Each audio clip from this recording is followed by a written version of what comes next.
We are Nastasia Filippo, Lorenzo Alberti, Francesco Ricci, Martin Balaban, and this is Kunst and all.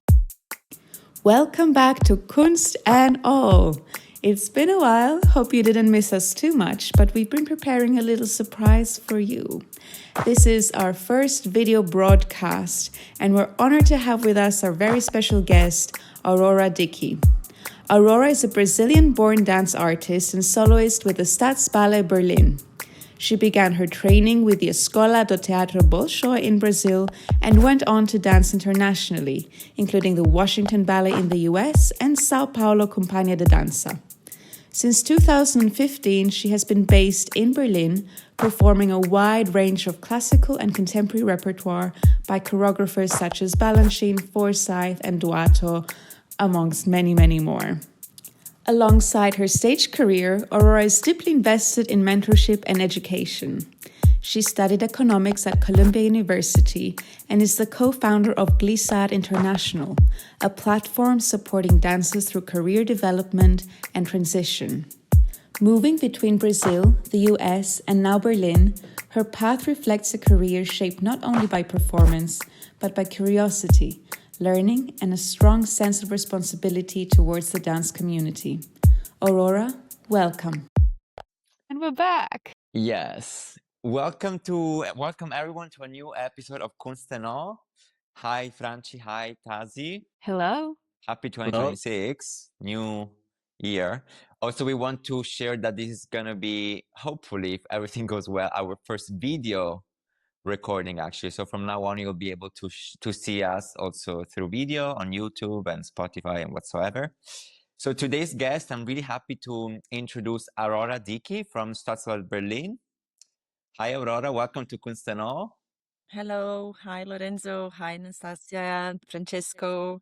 Very nice to be here. Welcome. Thank you so much for inviting me, for having me Of here. course, absolutely. You're We just welcome. want to talk a little bit about you. So you were born in Brazil and then moved to America and then ended up in Europe, in Berlin. Can you Yeah. talk a little bit about how was this transition for you and how you ended up in Berlin, for example? Yeah, of course. Yeah, I was born and raised in Brazil. I did all my education, my training there, and then I moved to the US after I won the bronze medal at YIGP way back when. And then I went to Washington for 6 years, and then I came to Europe. My dream was always Europe. So I always saw Washington as a stepping stone to come to Europe. And yeah, since I was a kid and after also in school, I always knew I wanted to end up here. That's so interesting. So, but is it kind of a culture? Because I also have other friends from Brazil, for example, that they always feel like Europe is kind of the place to be or where things happen mostly. Is that a thing like you grow up to, or you just like, you hear about it, or it's like something that eventually your teacher even tell you, it's like, oh, actually Europe is the place to be? How does it come that most of you want to move to Europe? Yeah. Well, Europe is the center, I think, right? I feel the center of dance is it's the birth, it's the how do you say, the crate, the crib of dance. And in Brazil, unfortunately, we don't have a lot of companies and job places. The job market for dancers in Brazil is very limited. We do have amazing companies, but they are more contemporary and it's, as I said, very limited. So if you really want to do classical dance and classical ballet and perform in a big theater, you have to come to Europe. Of course, the US is also a place that a lot of Brazilians are drawn to, but we have a lot of references in Europe, right? Like the big theaters, the big names, of course, Royal, Paris Opera, come to mind, but also there's so many different places for everybody. I feel like you have the big companies, you have the smaller experimental companies, you have the more contemporary ones, you have the mixed. So I think it's a place that a lot of people can fit in. And yeah, I think since we are kids, we watch. I mean, I grew up without, YouTube and Instagram, so I just had videos from all these different companies, like the videos that I think everyone watched growing up from my age, like, you know, one video from Sylvie Guillem, one video from Cynthia Harvey, one Right, video right. from Darcy Bussell, and then that's like these were your references and stars, and that's what you wanted to be. So I think that's one of the reasons why. Super interesting. I Makes ask sense. you, Aurora, Yeah. do you go sometimes to Brazil to guest or to work there? Or since when you moved to Europe, you just stayed here? No, I go. I've been to guest. Yeah, I go to Brazil. I've been to 3 times. I've been guesting in Nutcracker, doing the Nutcracker. It was like 2017, 18. I went last year. I mean, 2024. Sorry, I went also to Brazil to perform. I also did another guest performance with Tiago Soares, former principal dancer of the Royal Ballet, also Brazilian. He did a project in Brazil, so I guested with him. So to perform, it was mainly these opportunities, and then I go and I teach. I go back to teach or to judge competitions or to give workshops. Like that's something I also do quite a lot.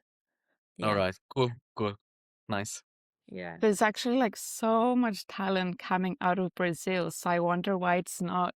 Yeah, you say that there's not so much in Brazil as far as like ballet. Of course, you have like the main companies and stuff, but there's there's a lot of talent coming out of Brazil, and it's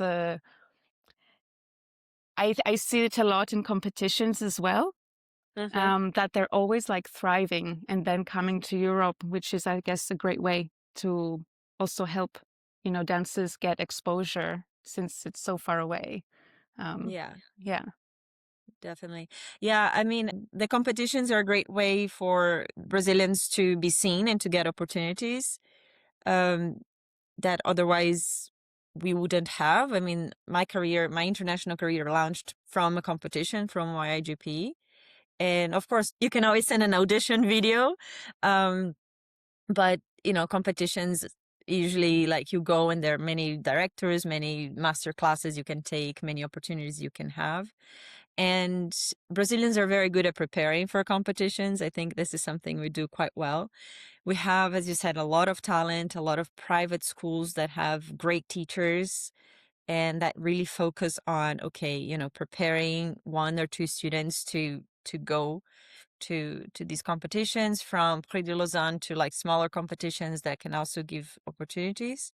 It is amazing. And lately also what is happening in Brazil a lot is a lot of these dance initiatives, competitions and dance courses, workshops and summer programs. They are also bringing directors to Brazil.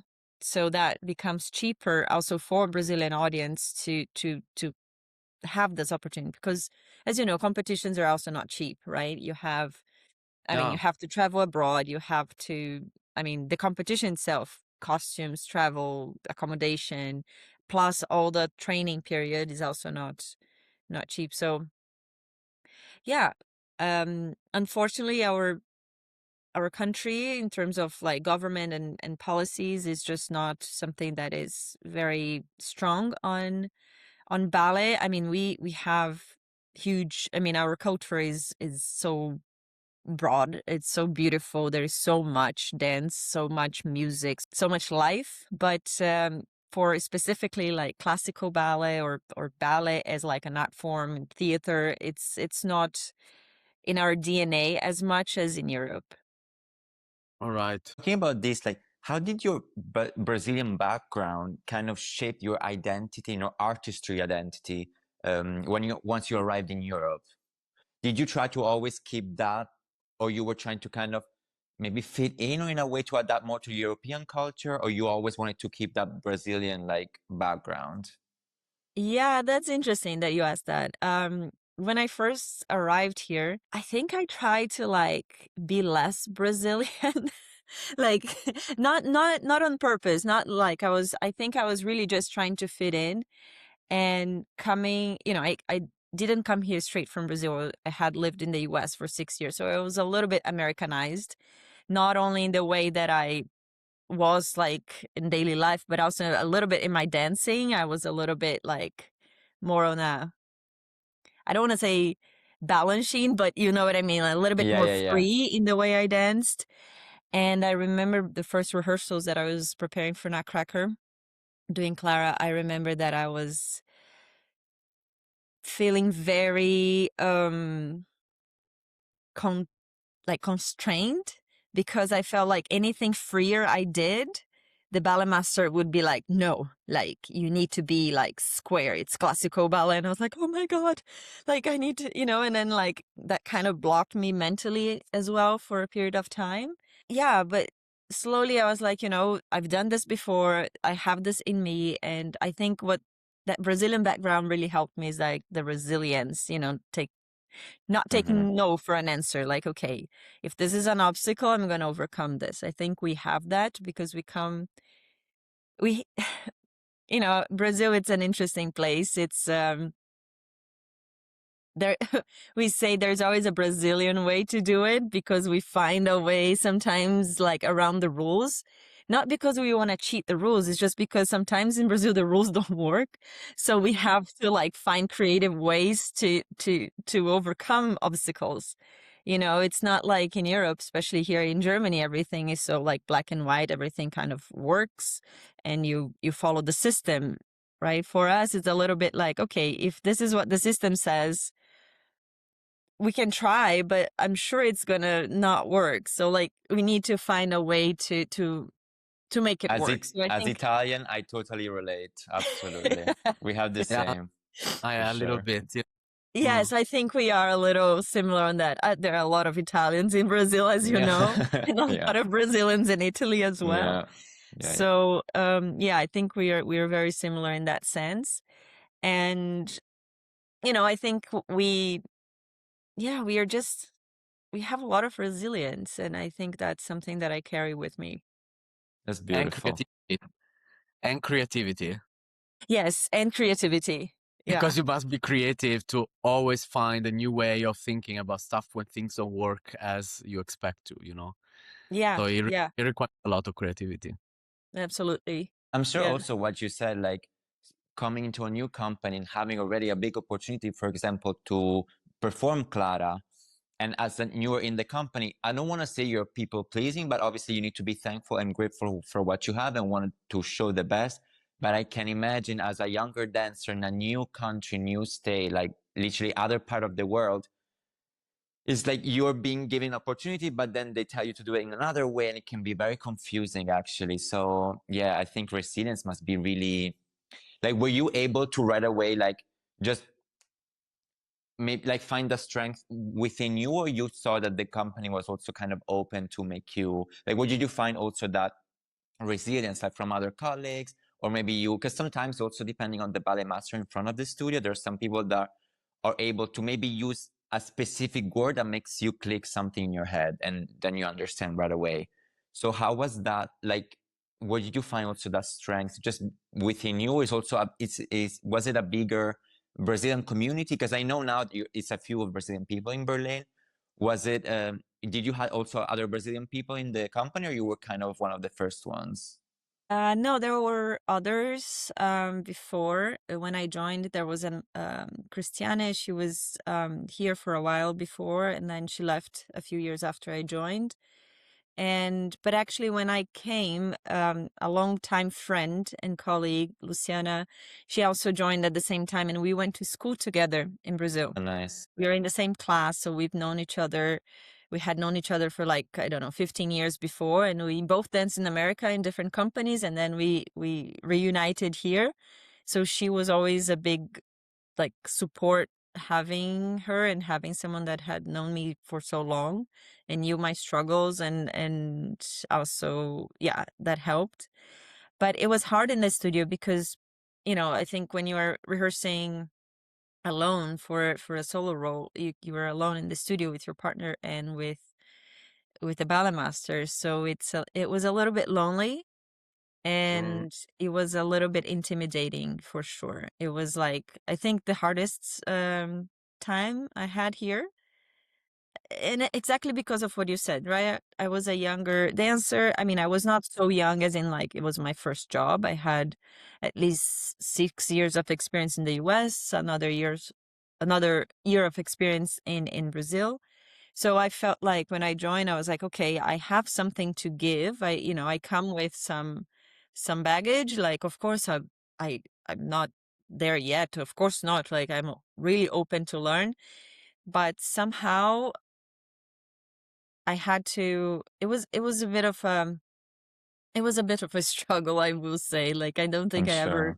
I never like, I don't think I ever talked about this openly, but I was very, like, I would get home and I would have insomnia, like I couldn't sleep. I was crying. I was like trying to understand because I was like, but I had done this before. Like I danced Sugar Plum and Clara for like 4 years in the US. Like, why can't I do this now? Like, it kind of gave me this mental block. Like I was really really, yeah. And then also I was getting used to the repertoire.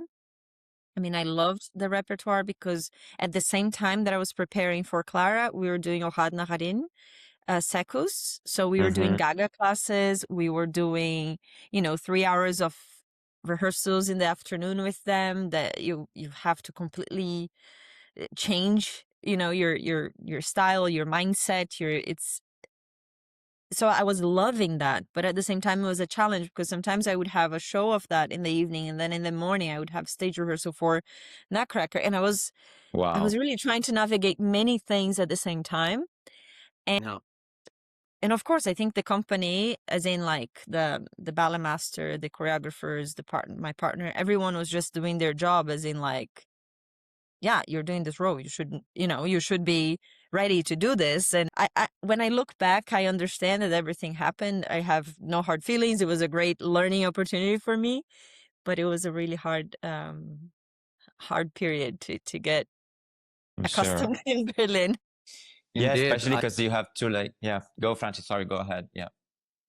No, I was just continuing what she was saying. I was like, I imagine, because yeah, of course it is your job or whatever, but yet what you described is a very hard circumstance. And, to dance a main role in classical production and then have Gaga classes and performances in the evening the same day. It's really not easy for the brain, for the body, and for the preparation for it, also for the role. And yeah, sometimes I believe in those specific styles, maybe sometimes people actually now I think we spoke already in our podcast about this, like how versatility is becoming like the huge thing in ballet companies, which is lovely in a way, because I love that everyone could do everything and everyone has access to do many styles and things like this. But how challenging it is so challenging, because also every style, it deserves a proper time of preparation, study, and details and stuff like this. So it's hard to throw everything in a bucket just like this. And Yeah. sometimes people don't understand that for dancers it's very hard to overcome the best quality ever in everything, especially if Yeah. you do also main roles, but also for everyone, also for the ladies, for example, that they do the corps de ballet for Swan Lake or whatever like this, Yeah. they do Hoad Narin and then they do the swans in the evening. Yeah, it is really hard. But I mean, that's interesting because at the same time that it was the biggest challenge, it was also what I drew know, me to Berlin. Like I know. it was also my dream. It's paradoxical because I was having the time of my life, but I was also struggling so much. Like Yeah, I was loving to go like, oh my God, I'm like super contemporary dancer. And then I'm like the super classical dancer. Like, yeah, I mean, I mean, I'm talking about this with a smile on my face. So it's like, it's a good thing, but I completely agree. I think we need to give enough time and space for these two styles to develop, especially in younger dancers. And I see it being done differently now here in the company. And also, I mean, I can only speak for Berlin, because that's where I am, but I see that it's a little bit more understanding, and there is a little bit more communication and a little bit more understanding. Okay, you're doing this in the evening, so take it easy, or let's just work a bit differently in the morning, or vice versa. So it's yeah, I think we are going in the right direction. And also, just to conclude this chapter, I've noticed that also the stagers and choreographers now, when they offer something, when they're asked to do something, they actually ask to longer rehearsal time than what's, because sometimes from theaters, they're like, okay, you have 3 weeks to set this, you have 2 weeks to set this, and they're like, no, I need 5 weeks, I need 6 weeks. And sometimes this collides, because then I've heard some directors like, we don't have the time, we don't have the time. And I'm We like, never yeah, but have you also time. I think but if you we're also, given 10 weeks, we still don't have time. But yeah, you're you right. still want to have an Yeah. amazing repertoire with so many wonderful pieces and styles and things like this. Then you must allow, there must be a compromise somewhere. You know what I mean? Yeah. Because you cannot throw everything in 2 weeks and then go on stage, because I think that's what was happening. But I agree with you that slowly it's getting better. But I think it's also because from the stagers, they ask more time. They understood that this like quick and go, quick and go, quick and go, it doesn't work for anyone, because also the quality then, I think, it comes less. Yeah, that's true. But anyway, let's move on. So where do we start from? I think Tazi Well, has something. yeah, Tazi, go ahead. You said that the diverse repertoire is something that attracted you to come to Berlin to work, at least like one of the things. Was ever like moving to Berlin something that attracted you to move there? Because Berlin is definitely like a vibe. It has this like rigorous and experimental thing about it. And I always feel like it influences, for example, like people's fashion or way of thinking about dance. I have some friends that definitely have got to explore a different side of their dancing. I wanted to ask you, how has the city influenced the kind of artist you've become? Yeah, this is interesting because I was always drawn to Staatsballett Berlin, but I knew nothing about Berlin. So, when I mean, back when Malakoff was the director, I was already like, it was already, I already admired the company. You know, Polina Semyonova, Yana Salenko, like all these names I was already drawn into. I was a big fan. And then when Nacho Duato took over, and I remember seeing the audition paper, and I was in the US, and I was like, oh my God, I wanna audition for him. And then I came to Berlin to audition, and I was shocked. I was like, oh, is this the city? Oh my. Like, I don't know. It was winter, it was February, it was gray, it was rainy, it was cold. People were unfriendly. I was like, oh my God. Okay, let's just focus on the job. I got the job. Then I moved here, and you know, as I mentioned before, I moved with my friend Luciana, and we both came from the US, where people are much more open. Like, you go out and, you know, you go to a bar as two women, like you sit in a bar, like most likely someone's gonna come and talk to you. Like, you're gonna, I mean, even if it's like on a surface level, you know, you kind of have these like small talks. And but here in Berlin, it was like nothing. We were just like, oh my God, what's happening? The city is like not friendly. People are rude. People like, I mean, some people speak English, but like Germans can be very like also, I don't know, harsh, right? Like, they correct you if you're doing something wrong. And so that side of the city kind of came up before the fun and experimental side. But even the experimental side and fun side of Berlin, you know, the nightlife and the things that Berlin are known for us, for me also in the beginning, was like, what is this? It was like, it was too much in the beginning. And but slowly the city has, you know, uh how do you say, like, Berlin has gained my heart. Like, I love the city. I understand its side, and I live in a side of the city that is quite quiet. It's away from all the buzz. of Berlin, but it's I can still go there. I still love to go and enjoy the city. I'm not so big on the nightlife, but I like to go on the cultural things like expositions, museums, and just street parties and things like that. In the summer, it's beautiful, it's lively. um when I have the opportunity, I also go see shows of the Freie Szene, like the free scene of Berlin, because I think there's a lot there.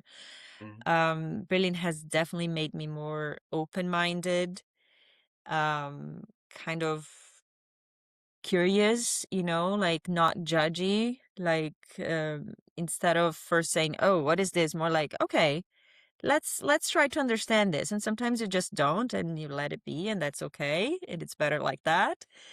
But that has an influence, and I think Berlin is an amazing place. It's hard. It can be hard on you, but it has definitely grown on me, and I see this bunt, like this colorful. Yeah, even though Berlin's very gray in the winter, I think Germany's it's great. Germany's gray. That's right. Germany's quite gray. But it's a silly thing. But the one thing I kind of love, the detail about Berlin, is that the trains, like the U-Bahn, they're yellow. And I kind of love when they're like on the surface, because you see that gray and then you just see a yellow thing going around. And when I A go little to bit of other German cities, usually the Straßenbahn or the U-Bahn, they're like gray. And I'm like, why? Like the city's already gray and the thing is gray. yeah. Like I love Berlin because it's yellow. Like it's a stupid thing, but it made me smile. Yeah, it's No. cute. Yeah, you definitely have to ride that wave with Berlin. Yeah, Yeah. Yeah. Talking a little bit, like shifting from your, so you started a master in dance science. I did. What drew you to start something like this while dancing? Because I'm a bit crazy, but because it's a lot. No, but jokes aside, about 5 years ago, I started actually coaching and working more regularly with younger dancers, and I just found a passion to it and a passion for it, and I have a lot of experience, so I said, why not? That's something I like to do. And some people also wanted that help. And I said, okay, let's start.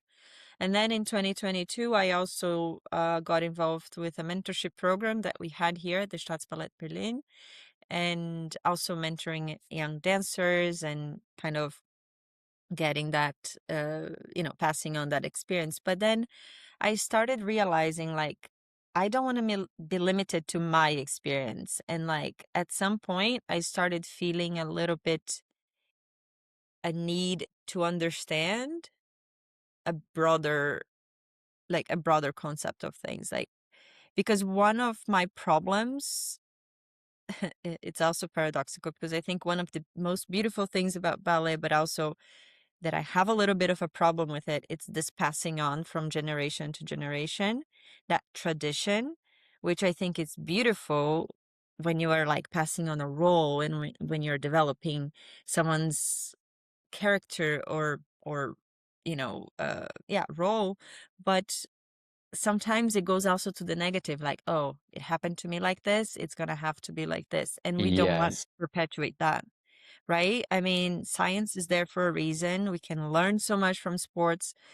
And I'm also drawn to sports. I love sports and everything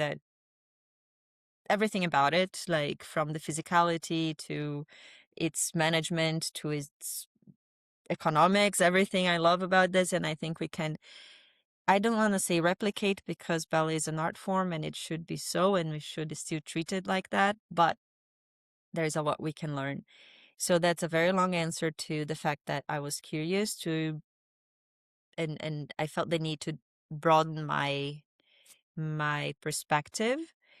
And while I was still dancing, I guess it just happened that I was still dancing and doing all these things on the side. And I've always studied in my career, you know, here and there. I was always doing a course here. I started an econ course here. Then I did a little bit of psychology here. And then I just felt like I was not studying anything at the moment. I was like, why not?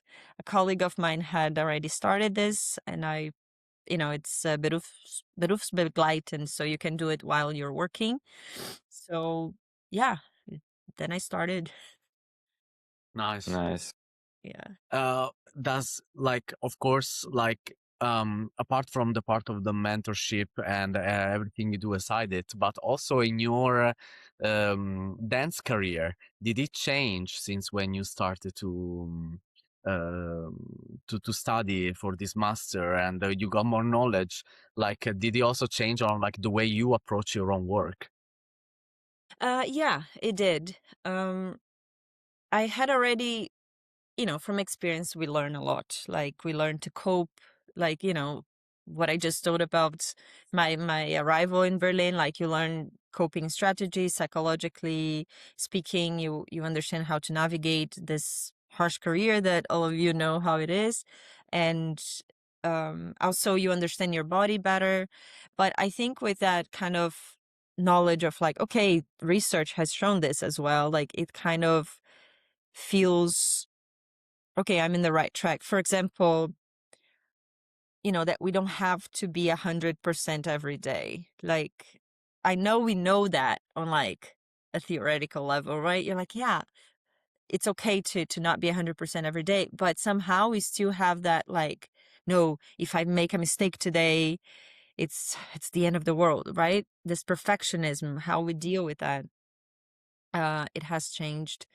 I'm still a perfectionist, but I try to be like, oh, okay, that's like I identify that, and then I try to shift.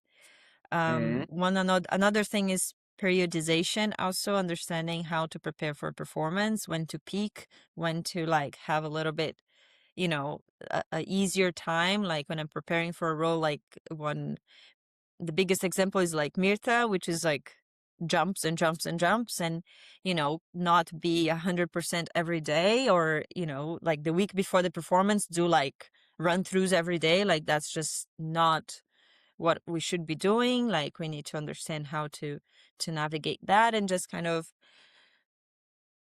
understanding my body better and how to cope with it. I feel Do that's you want? also Can I? an institutional thing, though, right? Like you can do this yourself, but sometimes the expectation from the outside, I Yeah. feel that that's what you wanted to say, Franci, right?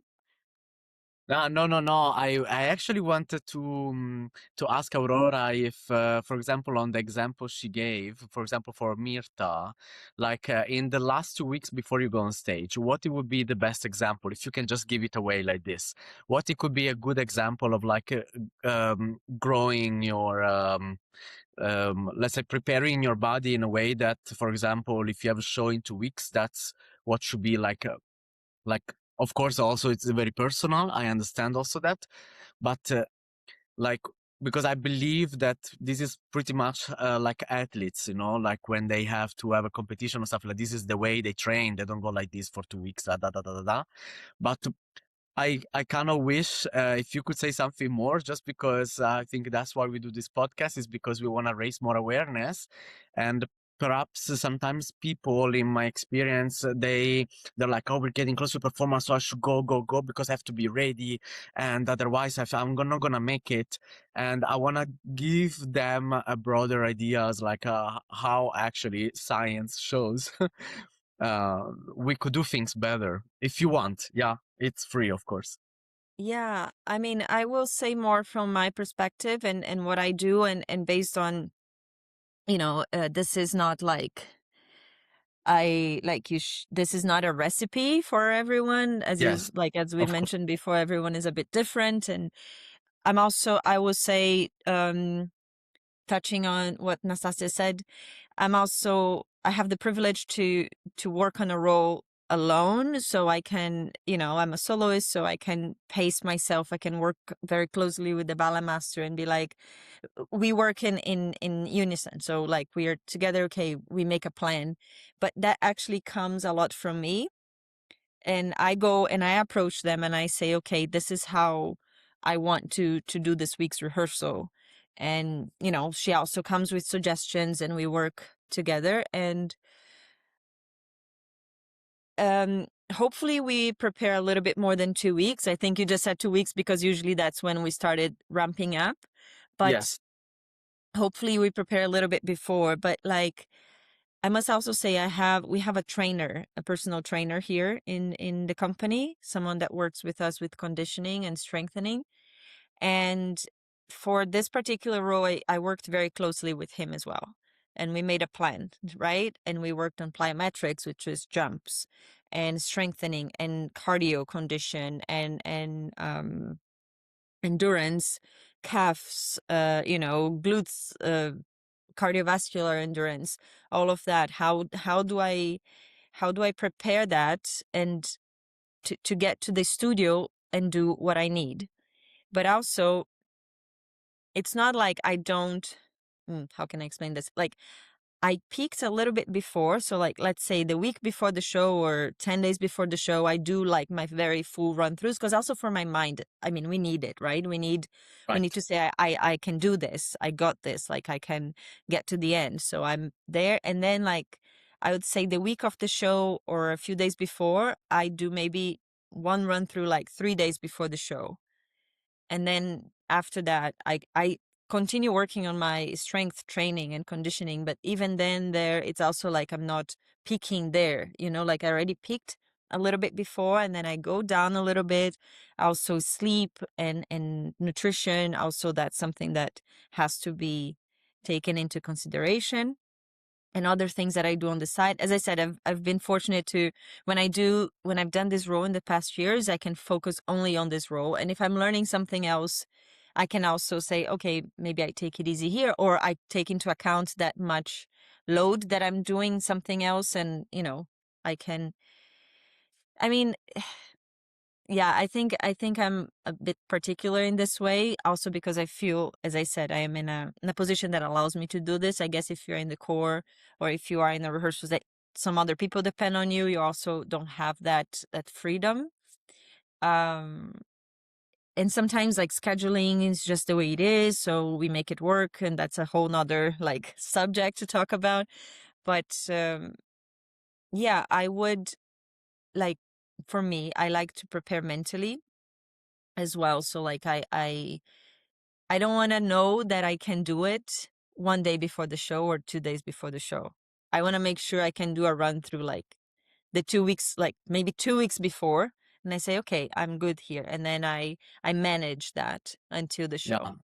Make To sense? maintain it. Or yeah, Absolutely, Yeah, it does. It totally. does. Thank you for sharing. No, it's beautiful, and I love that you spoke about your experience, of course, because it is yours and unique. But it is nice. It gives like a broader, wider example of how we could approach those roles or those preparations, and because usually we all think it's always like this, no? It's like yeah, a diagonal, like starting back, like that you don't know it, preparing, go higher, and you just go. yeah, But we have to understand that it's not like this. It's a bit more, I believe, like this kind of yeah. wavy Also, diagram.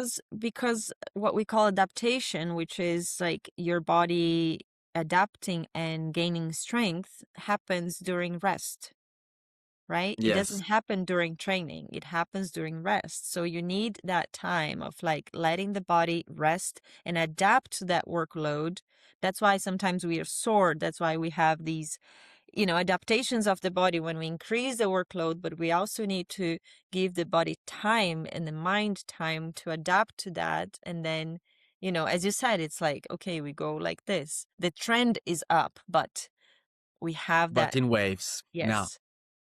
Thank you, Aurora. That's very nice. Yeah. I think there's going to be a lot of people taking notes.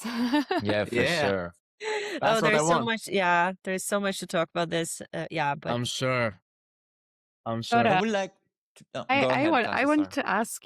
to ask you, if there was a moment during your studies where you went like, whoa, like dancers have been thinking about this like completely wrong. Like, what's the biggest misconception in the ballet world that maybe oof. now you see differently? I mean, what we just talked about, this periodization, and I think in general, like the hours we train, and that we think like if we have one day off, it's like the end of the world. Um, I understand. Like I've been there. I am there sometimes still, and there is a psychological side to it that we are like, okay, we need to be, concentrated on this. We need to be focused, and we need just to do. But when you compare to sports, the amount of hours that dancers train is ridiculous, ridiculously more. That we train like 8 hours a day. Like we have 8 hours of rehearsals and class, and I mean, I also understand there is a certain amount of sitting around that we do.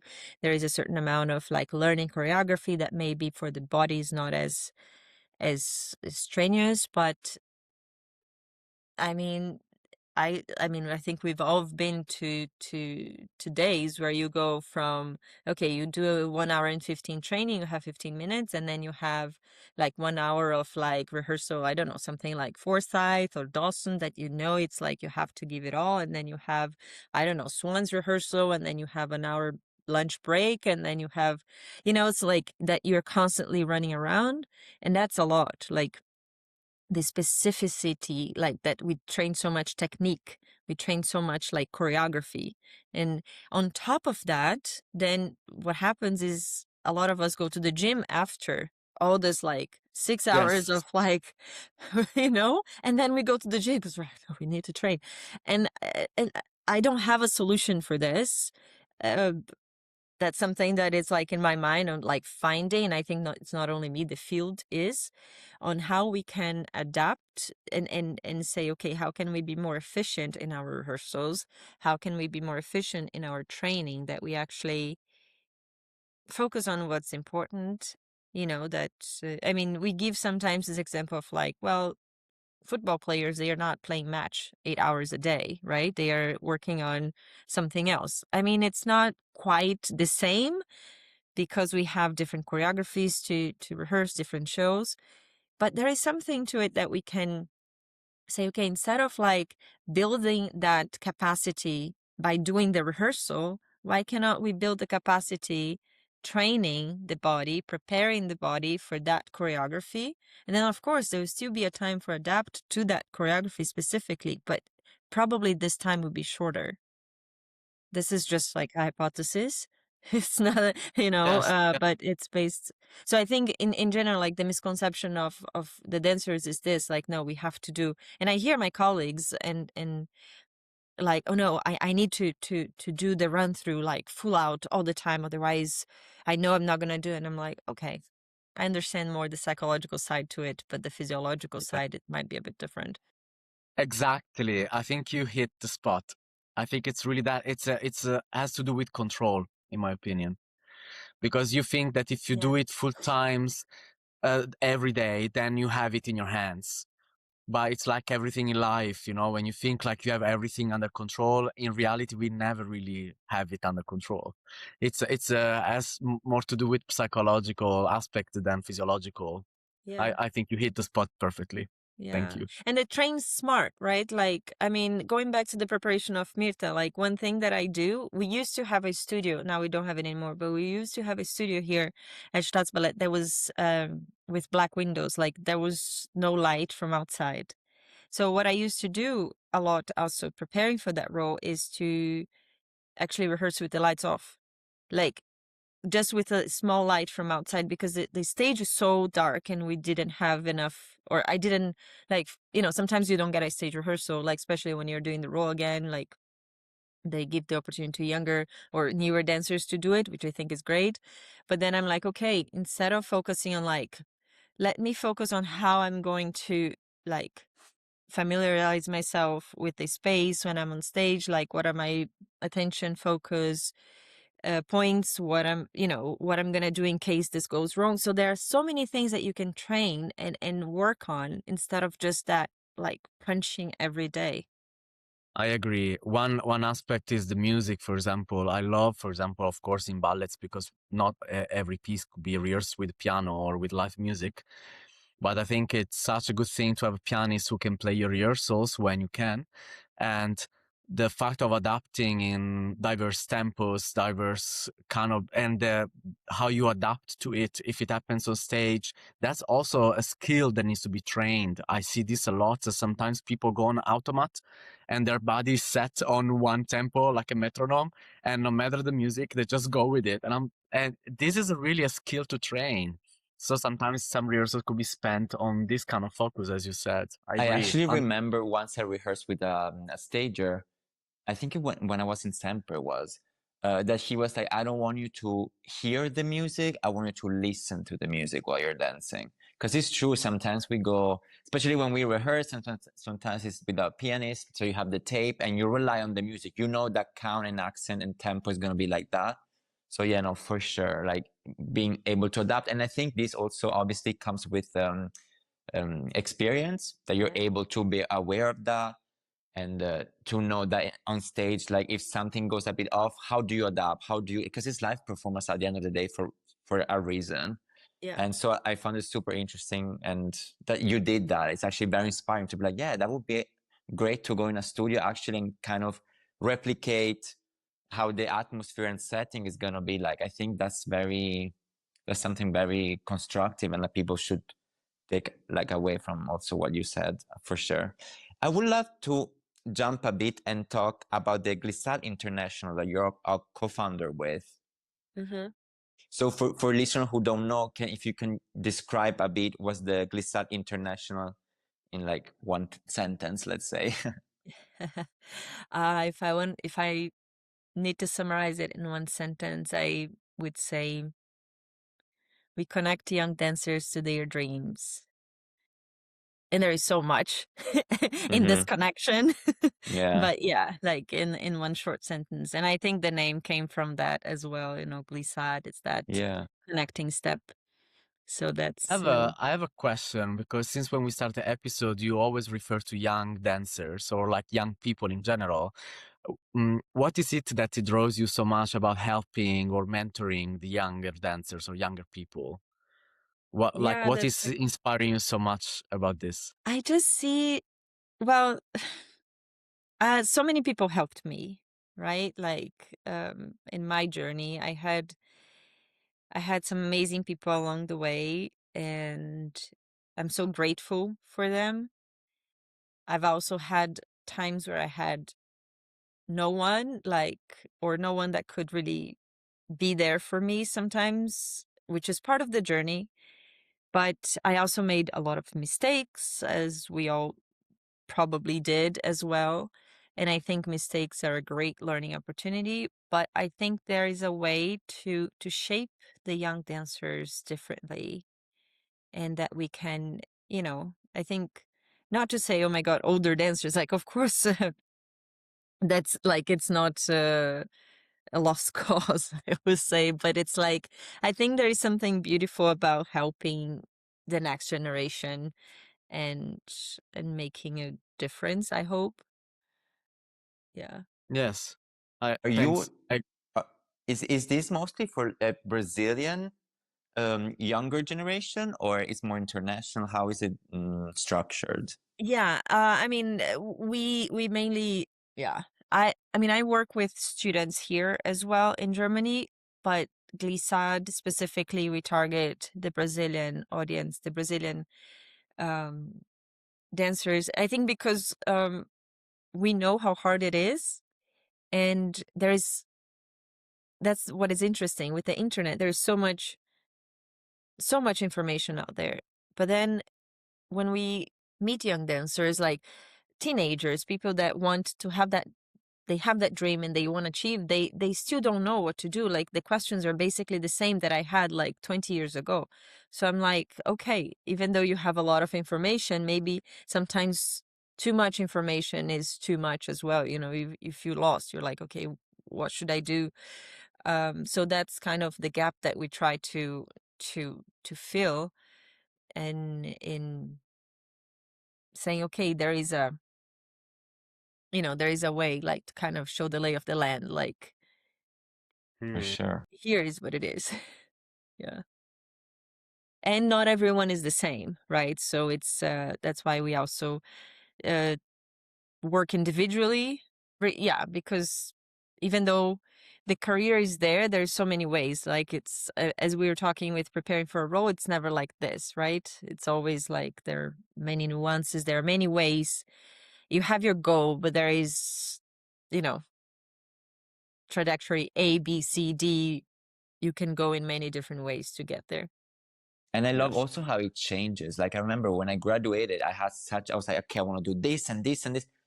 And then now thinking about it, I was like, actually, I'm so glad it went in a completely different like direction. And like I joined theaters that, I mean, I remember Semper Opera Ballet, for example, when I was graduated from Hamburg Ballet School, I was very lucky with audition, but that was the only one that said, oh, you don't fit in the company. 8 years later, I was joining. So it's just things really change. Yeah. And people need to be aware of that. And it's also okay because sometimes I feel people, when you talk to people that just graduated or not like just a few years in the company, they're like, no, but like that was my dream and that was supposed to be. And I had a different ideas. I was like, yeah, but then life happens and you need to adapt to that. And your priority change. You find maybe styles or choreographer that you can resonate better and like adapt better on you and you feel better doing. So I think staying open, I mean, it's good that you have kind of a plan, but also being able to adapt and have also a plan B, C, D ready in case and be receptive and open to that. Because sometimes just opportunity come and you need to be ready to actually take them and understand that they're opportunity actually. You're So absolutely right. Yeah. And I think that's exactly kind of my role in our job. Is like it's not I don't believe there is one path only. You have a goal, and you said it nicely, like life happens. I mean, my own experience, like my dream was always come to Europe to a big company, and life happened. Like honestly, I got this opportunity to go to Washington from YGP, and I was like, Washington, like, okay, I'll go. I was 18 at the time. I was like, well, if I don't go now, I might not leave Brazil. I might not get another opportunity. I'll go. It's not my dream company. I knew very little about. And then I got there, and there was a great repertoire, great opportunities. It was a small company. I got to dance a lot. I got to do principal roles when I was quite young, even though it was not the biggest theater, but I still worked on them. I still had the courage and the experience to go on stage in the Kennedy Center to like, in front of thousands of people and do Giselle and do Swan Lake and do Sugar Plum and do Hans van Manen and Christopher Wildum and Killian and Balanchine. So I was like, actually, this is great. That helped me so much when I got to Berlin that, quickly I was a soloist. So if I didn't have that, if maybe I had gone straight to my dream company, it would have been different. No, but I see that you've like taken on so many roles. You're not just a principal dancer. You're educated. You did your master's degree. You opened this Glissade organization, but you also took part in the Future Leaders and Artistic Directors Forum, right? Like, what drew you into that space that focuses on leadership rather than just performance? Well, let me correct you. I'm a soloist. So just, but thank you for the principal dancer. Thank you for your modesty. No, but yeah, I thought you were a principal. Sorry, I'm a huge soloist. admirer. I mean, yeah, it's, maybe a small difference, but it's just It's all right. so people don't think, oh, she's whatever. I can start I get again. No, I do take a lot of I just want to say some words about the first part of what you said, that I put on so many hats. I think it's a little bit my mind. It's like I don't stop thinking. I'm always like, there's so much going on. And one thing when I started this career is like, I knew that there was an end quite early on, and I knew that I didn't want to have no options. Like I knew that I didn't want to be like, oh, I have to do this because I have no other option. And I've always loved studying. I always loved other things as well that I wanted to pursue, but I chose to pursue my career as a ballerina first. So I've always kind of kept that open and, you know, done a few different things. And the leadership forum came, actually, it was a friend of mine sent it to me, and he was like, I think you would be a great fit for this.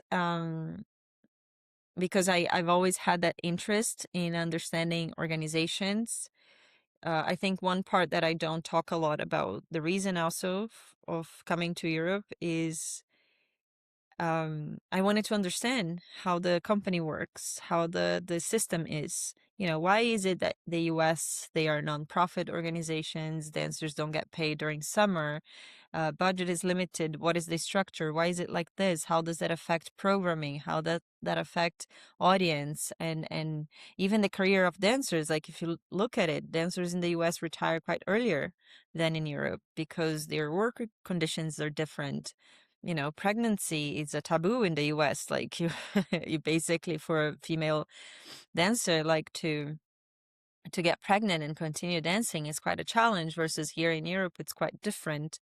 You know, the repertoire is different, the contracts work differently, how much freedom or the directors have, who they respond to, like who they, you know, what is the structure. I don't know, like maybe I'm crazy, but I've always had No, that interest. I'm like, no, how. you're not crazy. Sorry. No, you're not crazy at all. I wish everyone would have this big spectrum of awareness. Yeah. So I And like appreciate. ultimately how that affects our careers, right, as dancers. And so when my friend sent me this, I was like, oh my God, yes. And then this is an initiative, Positioning Ballet. I don't know if you know this organization. It Yes. is, yeah, it is great, created by Ted Brenson and Assis Cajero. And I mean, I've always admired Ted as well as a director. I never had I mean, I've seen him around, but I never had an opportunity to actually interact with him. So I was very humbled when I got accepted. I think we sent application, I think about 34 people were accepted, and we were all in Amsterdam for 3 days, and it was amazing. And what drew me to it was the fact that actually this organization thought about doing a forum for future leaders to talk about what it is to be a leader in the arts, in ballet. Because, you know, we see a lot happening. Like, I mean, we don't know how, but some people just get there. They become directors. And I mean, some people have amazing hearts and intentions. Sometimes they lack the skills, or they want to do something, but they don't have the experience or the baggage. I don't know. It's just like sometimes I feel it's very confusing on how people get there. And it's not even the how, it's like, what skills do we actually want people in the top to have? And does have to be one person? Can it be more? How, you know, I don't know, all these questions. So these are all things that we kind of talked about and discussed and understood. I mean, now I don't think we fully understand. I think it's more questions than answers, but I think asking the questions is already a good start. I agree. Yeah.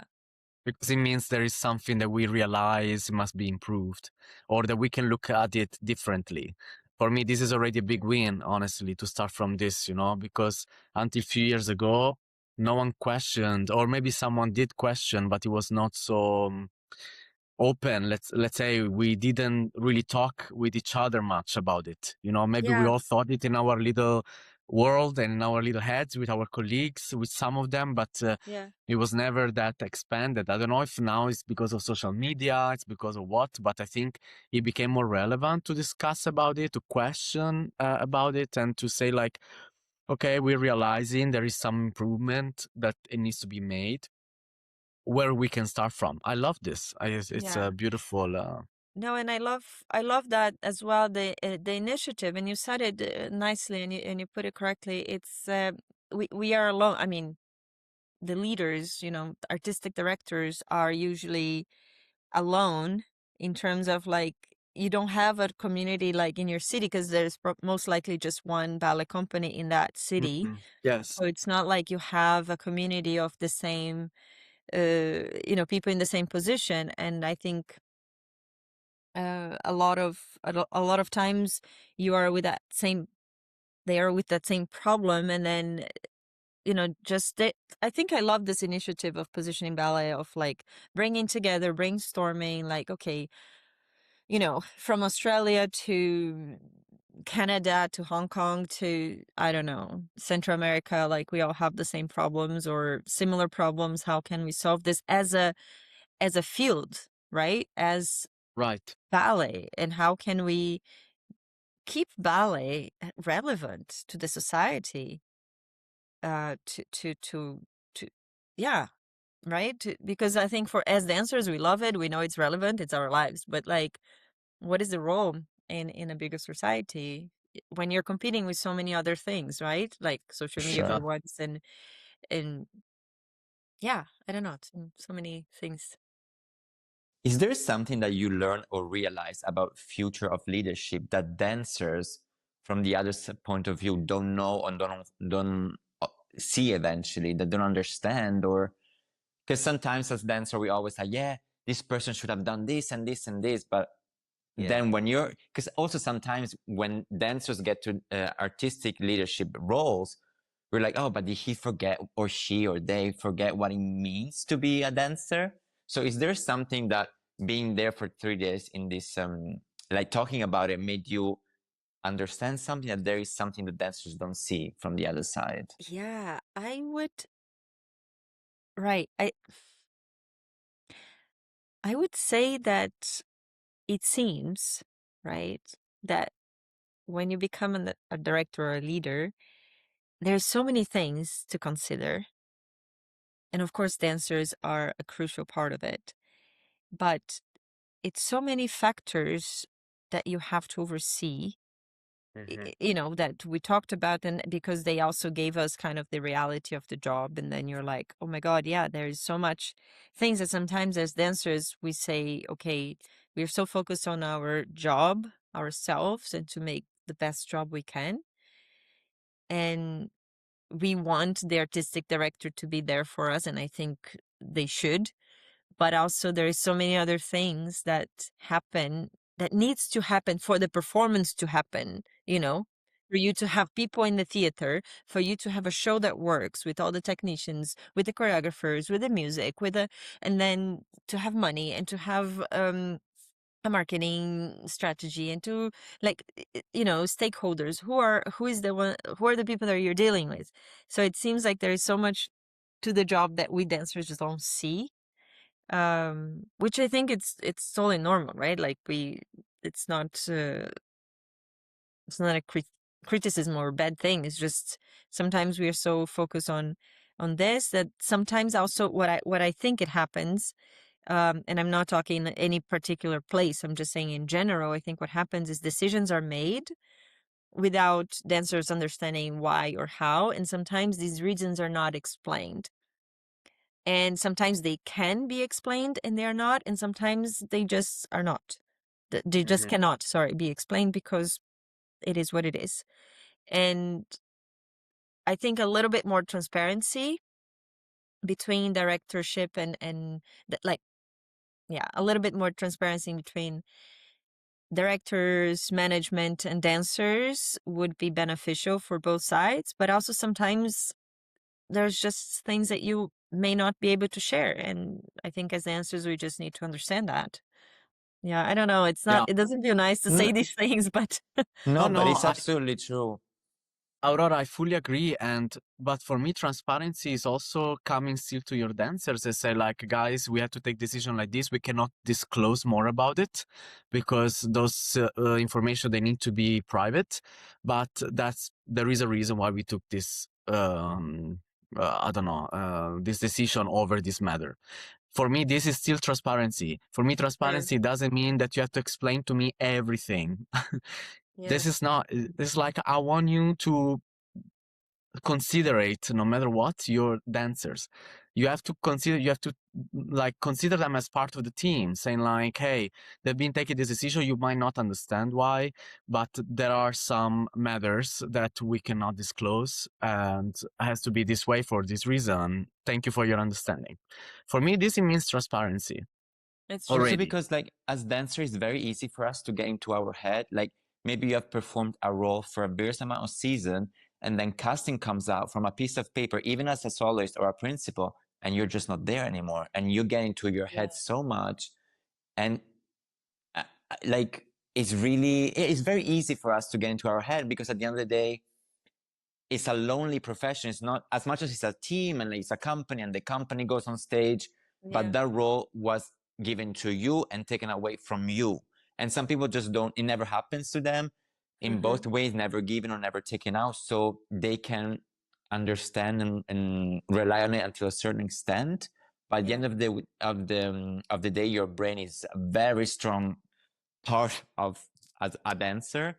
So I think maybe communication, even when it is to be like explaining why, or maybe because there is another opportunity in 6 months coming, or there is a new dancer that we would like to have this debut because we want to push her in this other role in a few months. So this will be a good tryout. Like this would be, I think, very beneficial for dancers not to get in their head too much, because it's really hard to get out of it.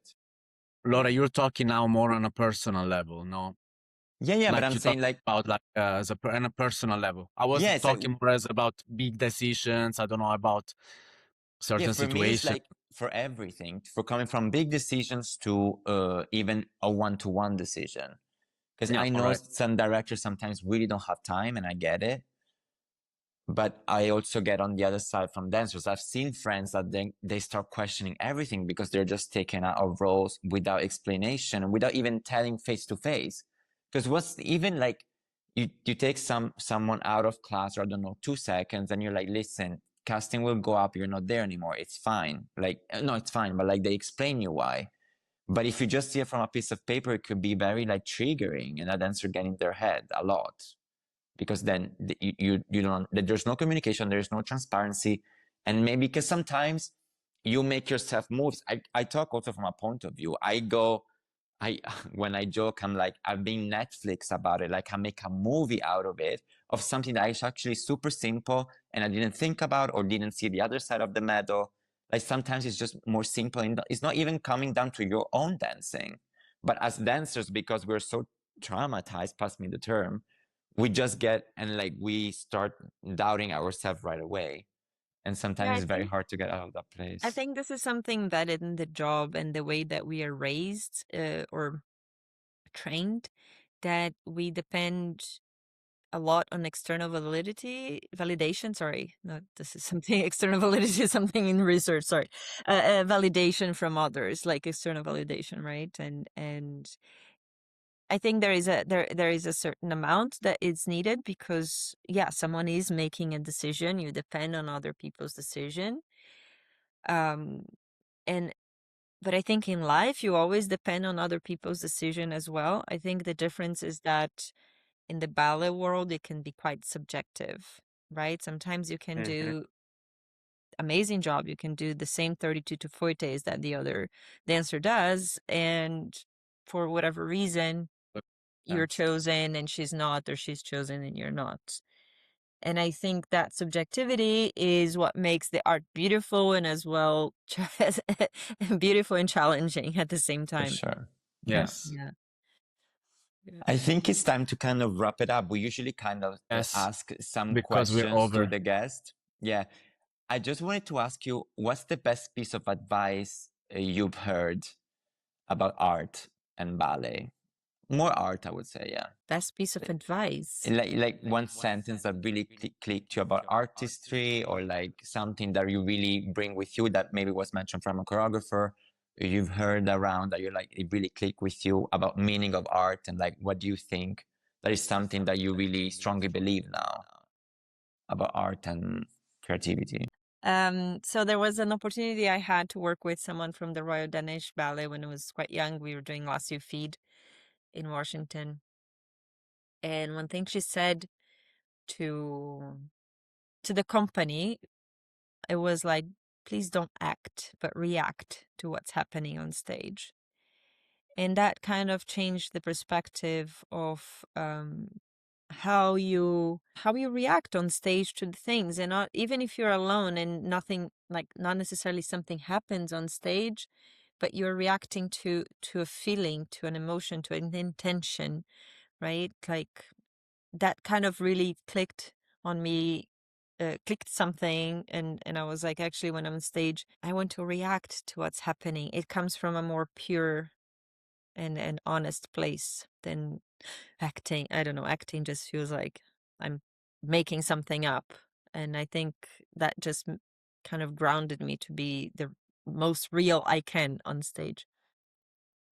I wanted to ask if there is a question that you wish you were asked more often as a dancer, or like a question is like, why no one asked me this? I don't think it's a question necessarily. I mean, it is a question, but it's more about the intention and what you do with the result. It's not so Nice. much a question. The question I kind of get asked, it's what they do with the answer. And the question is, how are you feeling when you come into a rehearsal? Or Love and that. actually not like, how are you feeling? Shit, I have pain. Yeah, okay, but let's do it anyway. Like, that's what I mean with the answer, okay, work with me, work with how I'm feeling and what I bring into the room today. I think that's the role of a coach, of a teacher, of a mentor, also to push, of course, but to work with what I have and not what it should be. So it's not about the question, it's the answer in that case. Lovely. Thank you. I wanted to ask you if there's something that you're proud of that you don't usually talk about. Yeah. I think I'm actually quite proud of my career, honestly. And I think I have usually the feeling that it's never enough, that I'm not enough. And maybe that's why I do so much. But it's like I have this feeling. But when I stop and I'm like, actually, it's quite, it's quite nice. Um, I've done quite a lot. And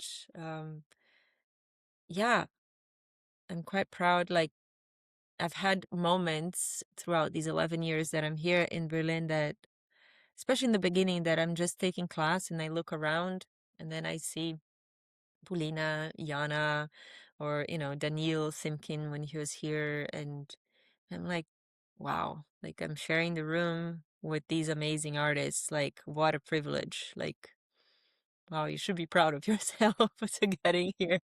So it's kind of this moment. But yeah, that. That's beautiful.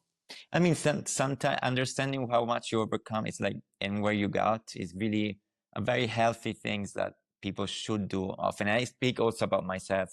My parents tell me, but do you realize how much you've achieved? I was like, oh, wait a minute, actually. So yeah, I think all of us, right? Like, yeah, I mean, sometimes there are things like, oh, I didn't get that role or I didn't get that promotion, but when you look, because we're always looking up or ahead, but when we look back and we see like, oh my God, so many people wanted to be in our spot. Like, how many people don't try every day, every year to get a spot into the company that you work in? Or, like, it's crazy. And then you're like, actually, it's a privilege. I mean, it's not false. I don't know, like this thing, oh my God, everything's amazing, and looked at the world through pink glasses. It's not that, but I think you said right, Lorenzo, like to have a moment to say, wow, yeah, like recognize your achievements. And I think in dance, in ballet, we are taught not to do that, because then we are going to be like, too proud, yeah. or like, oh, you're going to be full of yourself. And it's like, no, like it's just recognizing, okay, I achieved a step. There is a few more and there are other things that I want to do, but for today, actually, good day, I achieved this. Or, I think that we Yeah, need that as human beings, not as dancers. I think as humans. For I sure. agree. And that should match also your own willing, like, because maybe some people would be happy just being part of the corps de ballet. You know what I mean? I always say, like, not everyone needs to be a principal dancer if they don't want to. This is a Yeah. bit like what is the expectation from outside, you know? Some people are just fine for the job they're doing, the roles they're doing. They're just happy and fulfilled. And if it matches their aspirations, great. I always say, like, that's the most important thing. Yeah, definitely. But Aurora, thank you so much for your insights and your beautiful way of sharing your knowledge, your experience with us. It was very interesting. Thank you so much, really, for your time. And I Thank you. think, yeah, Yeah, thank you for also from to my our side, listeners. thank you. Yeah, thank you for listening. Thank you for your time, especially. I think you brought so many good hints and inputs. I'm sure people, our listener, will really reflect on many of the things you said. Is really because it is also like the reason why we started this podcast, because we really wanted to share and make understand what's behind the dancer you just see on stage. Because people also, especially audiences, just go and see your Mirta show, but they don't know everything that's behind it. They don't even know the person that's behind that. So The yeah. brain behind it. Yeah, So no, thank thank you you so so much. much. Yeah, thank you. And Really. congratulations for the podcast. And I Thank you so wish you much. all the success. And it's an amazing initiative. Thank you. Congratulations and keep going. And hopefully more people will share and listen and we all make Absolutely. the art form move forward. Yes. Good luck for the rest of the season, also to you for your upcoming shows. Thank And yeah, you for happy you guys too. 2026. Thank you. Happy 2026 for everyone. Bye. All right. Thank you. Ciao, Thank you all thank for you. Bye-bye. listening. Bye Bye. bye. Thank you. Bye-bye. Bye. Thanks for listening to today's episode of Kunst and All. Don't forget to like and subscribe to our channel. You can find us on Spotify, Apple Podcasts, Amazon Music, and now on YouTube. Make sure to follow us on @Kunst and All for more updates and behind-the-scenes content. We'd love to hear your thoughts, so feel free to reach out and share your feedback. We are Lorenzo, Nastasia, Francesco, and Martin. Thanks again for joining us. Until next time, stay kunstig!